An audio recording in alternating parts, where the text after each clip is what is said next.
Olá, sejam mais uma vez bem-vindos ao canal Secundum Legem, um canal destinado a compartilhar conhecimento do mundo do direito, especificamente nas áreas do direito previdenciário, do direito tributário e do direito constitucional. E hoje falaremos sobre um tema muito importante, o direito à pensão por morte do menor sob guarda judicial. Fique conosco.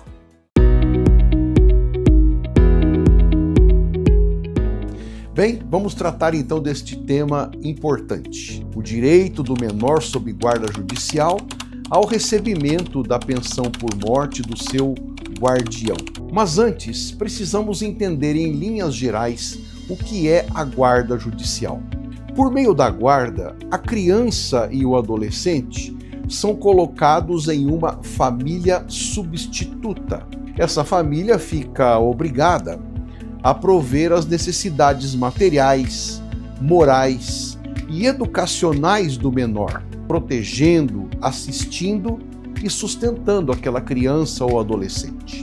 A guarda judicial é um instrumento de correção para situações de vulnerabilidade dos menores de 18 anos, por culpa dos próprios pais ou de terceiros. A guarda judicial existe para regularizar a posse de fato de crianças e adolescentes, inclusive em processos de tutela ou de adoção. E a guarda judicial é adotada também nos casos em que a criança ou o adolescente são abandonados ou vítimas de abusos ou maus tratos no seio da família, e para diversas outras situações também.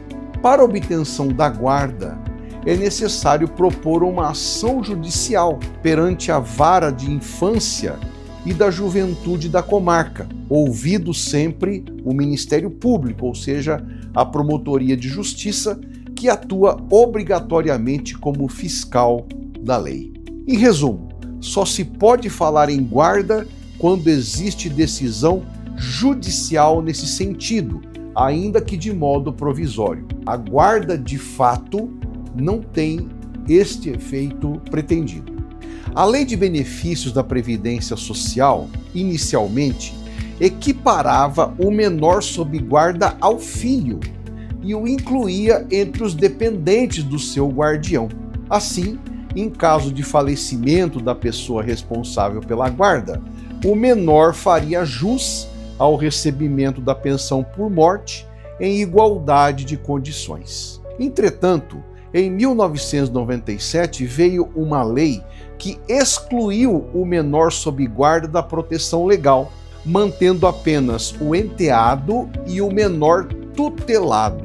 Isso provocou muita discussão na jurisprudência durante vários anos, até que o Supremo Tribunal Federal, ao julgar duas ações diretas de inconstitucionalidade, reconheceu que, embora o menor sob guarda tenha sido excluído do rol de dependentes pela Lei 9.528, ele continuava protegido pelo artigo 33, parágrafo 3º do Estatuto da Criança e do Adolescente. Esse artigo garantia que a guarda judicial conferia à criança ou ao adolescente a condição de dependente para todos os fins e direitos, inclusive previdenciários. Acontece que em novembro de 2019, o Congresso Nacional aprovou a Emenda Constitucional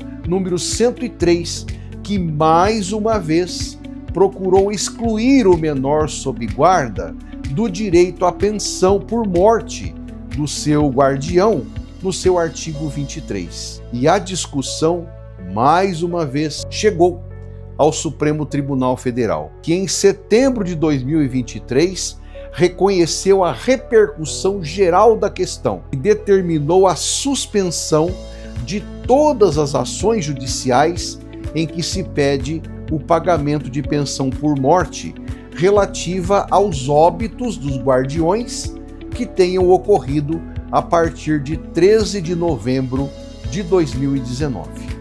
O STF entendeu que a decisão que será tomada vai afetar um grande número de casos em tramitação no Poder Judiciário. E isso ultrapassa os limites das partes da demanda. E a decisão que ele vier a tomar vai se estender para todos os demais casos idênticos. Esses processos, enfim, ficarão suspensos até que o Supremo se manifeste, o que, até o momento em que eu estou gravando este vídeo, ainda não aconteceu. Porém, independentemente disto, o Poder Legislativo acabou aprovando um projeto de lei que recolocou o menor sob guarda entre os dependentes lá do artigo 16 da Lei de Benefícios da Previdência. Esse projeto de lei vinha tramitando desde 2013. Foi aprovado pelo Legislativo, sancionado pelo Poder Executivo e se tornou a Lei número 15.108, de 13 de março de 2025. E ela diz o seguinte: o enteado, o menor sob tutela e o menor sob guarda judicial equiparam-se a filho, mediante declaração do segurado, ou seja, do guardião, e desde que não possuam condições suficientes para o próprio sustento e educação.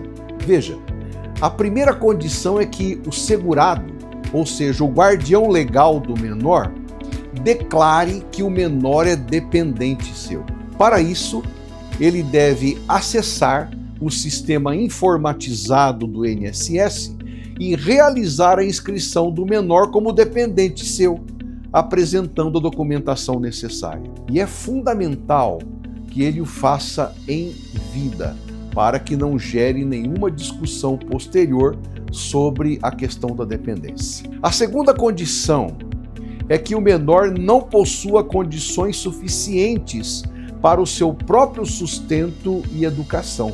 Isto porque, em alguns casos, a guarda judicial é indevidamente utilizada de maneira contrária às suas verdadeiras finalidades, apenas para proporcionar que o menor tenha direito a determinados benefícios, por exemplo, ser incluído no plano de saúde dos seus avós, ou mesmo para que ele possa se habilitar como dependente em caso de morte do instituidor. Apenas para que você tenha uma ideia, houve um caso, por exemplo, em que os pais de um menor, numa família de boas condições financeiras, concederam a guarda da criança a uma avó bastante idosa, apenas para que, quando ela viesse a falecer, o neto recebesse a pensão. Apesar disso, o menor continuava a viver com os pais, normalmente,